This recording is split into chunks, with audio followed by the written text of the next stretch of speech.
حسن بھائی آخری بات، آپ کیا استاد سے کچھ اختلافات رکھتے ہیں؟ یعنی جہاں آپ یہ کہتے ہیں کہ وہ پیغمبر نہیں ہیں، ظاہر ہے نہیں ہیں، یا ان کی بات جو ہے وہ حرف آخر نہیں ہے، آپ کو زمانہ ہو گیا، آپ نے بھی اپنی عمر لگا دی، اور مجھے تو لگتا ہے اب گنیز بک میں آپ کا نام آ جانا چاہیے، جتنے پروگرام آپ نے غامدی صاحب کے ماشاءاللہ کیے ہیں اور ان کے کام کو پھیلایا ہے.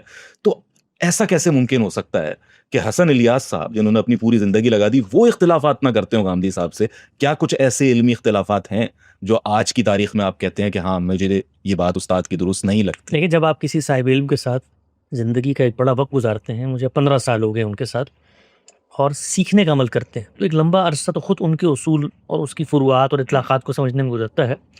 لیکن اس میں ایک نہیں سینکڑوں ایسے مقامات آتے ہیں کہ جس میں اختلاف پیدا ہوتا ہے. وہ اختلاف کہیں اصول کی تفہیم کا ہوتا ہے، کہیں اصول کے اطلاق کا ہوتا ہے، کہیں اس اطلاق کو لے کر کسی مماثل صورتحال پہ اطلاق کا ہوتا ہے، کہیں انکنسسٹنسی کا ہوتا ہے، کئی طرز بیان. 10,000 قسم کے اختلافات ہوتے ہیں. اگر ذہین طالب علم اپنے استاد سے زندہ تعلق رکھے تو ہماری تو زندگی اس میں گزرتی ہے. یعنی صبح اختلاف سے ہوتی ہے، شام اختلاف تک پہنچتی ہے. اور میرا معاملہ یہ اپنی ذات کی حد تک میں آپ کو بتاتا ہوں کہ میں نے آج تک غامدی صاحب کی کوئی بات ان کے کہنے پہ کبھی قبول نہیں کی. البتہ جو لوگوں کو لگ رہا ہوتا ہے وہ میں اختلاف کا پروسیس عوام میں بیٹھ کے نہیں کرتا. یہ درست ہے. میں اختلاف کا پروسیس، سمجھنے کا پروسیس ان کے ساتھ بیٹھ کے کرتا ہوں. میں اس بات کو مانتا ہوں کہ آپ فکر کی نمائندگی بھی کر رہے ہیں اور سیکھ بھی رہے ہیں ساتھ ساتھ. اور اس میں ایک چیز میں صرف آپ کو بتاؤں کہ یہ چیزیں جس وقت کوئی مکتبہ فکر ڈیولپ ہو رہا ہوتا ہے نا، اس میں کیا پتا کتنی باتیں جو غامدی صاحب بیان کر رہے ہیں اس وقت وہ ہمارے اختلاف کے نتیجے میں صحیح بیان کر رہے ہوں. یعنی آپ یہ سمجھتے ہیں کہ اس وقت آپ اختلافات رکھتے ہیں، نہ بتائیے، لیکن یہ کہ غامدی صاحب کے علم میں کہ حسن الیاس صاحب کے کچھ اختلافات ہیں. میں اختلافات رکھ کے سونے کو کفر سمجھتا ہوں. میں قائل کرتا ہوں اپنی بات پہ. اگر مجھے کسی بات میں اختلاف ہو، میں تضادات میں نہیں جیتا. ہم نے ایک فکر کو اپنایا ہے، ایک شخص کو ہم سچا سمجھتے ہیں تو یا اس کو قائل کرتے ہیں، خود قائل ہو جاتے ہیں. آپ نے قائل کیا ہزاروں دفعہ غامدی صاحب سے کبھی گفتگو ہو. میں یہ نہیں کہہ رہا کہ میری یہ حیثیت ہے، میں ایک بالکل جس کو آپ کہتے ہیں ان کے پیروں میں بیٹھنے والا طالب علم ہوں، لیکن ہماری کجمج بیانیوں سے بھی یہ صرف اصولی بات کر رہا ہوں. بڑے بڑے اہل علم ہوتے ہیں جو جوہلا سے بہت کچھ سیکھ لیتے ہیں. تو ہمارے سوالات، ہماری توضیحات، ہماری تنقیحات، یہ بھی ہم نے 23 اعتراضات سیریز کی ہے، ٹھیک ہے نا. 6.5 سال میں نے غامدی صاحب کے سامنے علماء کا استدلال پیش کیے. 6.5 سال روزانہ کی بنیاد پہ اور سینکڑوں گھنٹوں کی گفتگو ہوئی ہے.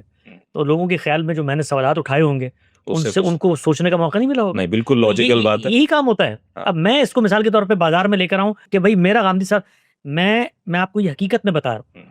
اور ہمارے اختلافات کی جو نوعیت ہوتی ہے اس کو کبھی اب مجھے نہیں سمجھ میں آتی کہ میں اس کو لوگوں کو کیسے بتاؤں. میں جب گفتگو کر کے تھک جاتا ہوں غامدی صاحب سے تو میں گھر جا کر ان کو 10 صفحے کی ای میلیں اور خطوط لکھتا ہوں. حالانکہ میں 2 قدم پہ رہتا ہوں کہ میں شاید بولنے میں ناکام ہو گیا ہوں، میں لکھ کے بتاتا ہوں کہ میری بات یہ ہے. اور جب وہ صبح اٹھتے ہیں، آنکھ کھلتی ہے تو پہلا یا ان کا فون آیا ہوا ہوتا ہے کہ بھئی آپ کی بات درست ہے، یا وہ بتاتے ہیں کہ یہ جو آپ کی غلط فہمی پیدا ہو رہی ہے اس کے پیچھے یہ اعتراض ہے. تو زندگی اسی کا حسن ہے. میں نے جیسے کہ آپ سے عرض کیا، میں کوئی اس سطح پہ نہیں کھڑا ہوا کہ میں مثال کے طور پہ ان کی پوری فکر کو تلپٹ کر دوں. اس پہ میرا ایک اصولی اتفاق، کیونکہ میں اختلاف اتفاق کے 15 سالہ سفر سے گزر کے یہاں پہنچا ہوں. اب صورتحال کیا ہوتی ہے؟ اصولوں پر اطمینان ہے مجھے، اور وہ اطمینان محکم بنیادوں پہ، اطلاقات میں، توضیحات میں، پریزنٹیشن میں 10,000 اختلافات ہوتے ہیں. اور ابھی میں نے 10 سال ان کے ساتھ حدیث کے اوپر کام کیا بطور معاون کے، بطور موقع کے. تو 10 چیزیں جو میری تحقیق سے سامنے آتی ہیں وہ غامدی صاحب کے علم میں بھی ریفلیکٹ ہوتی ہیں. تو یہ بتانا کہ جی میں نے مثال کے طور پہ 5 اختلافات کیے تھے اور غامدی صاحب کو اس پہ میں نے قائل کر لیا، یہ مولویوں کا طریقہ ہوتا ہے. سچے طالب علم میرا مقصود یہ ہے بھی نہیں. اصل چیز یہی ہے کہ جب بعض اوقات ہم دوسرے کو کہہ رہے ہوتے ہیں، یہ بات میں نے ڈاکٹر خالد ظہیر صاحب سے بھی ملاقات میں ان کے سامنے رکھی تھی کہ جب ہم یہ کہتے ہیں کہ بھائی تقلید محض نہ کرو، اگر کہ تم جانتے ہو، علم رکھتے ہو، تو پھر آپ کو بھی ایسا مقلد نہیں ہونا چاہیے. غامدی صاحب کو اگر یہ اندازہ ہو جائے نا کہ کوئی ان کے ارد گرد ان کی تقلید کرنے کی جگہ پر آ گیا، وہ ان کی مجلس میں رہ ہی نہیں سکتا.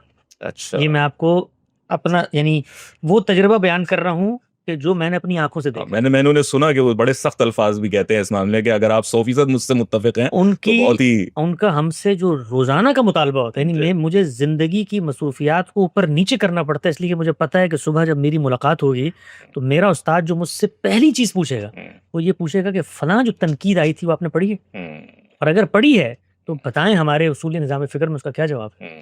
یعنی وہ یہ امتحان لیتے ہیں روز ہمارا، یہ پوچھتے ہیں ہم سے کہ اگر یہ تنقید ہے تو آپ کیا میرے اوپر ایمان لا کے بیٹھے ہوئے ہیں؟ بہت خوب، بہت خوب.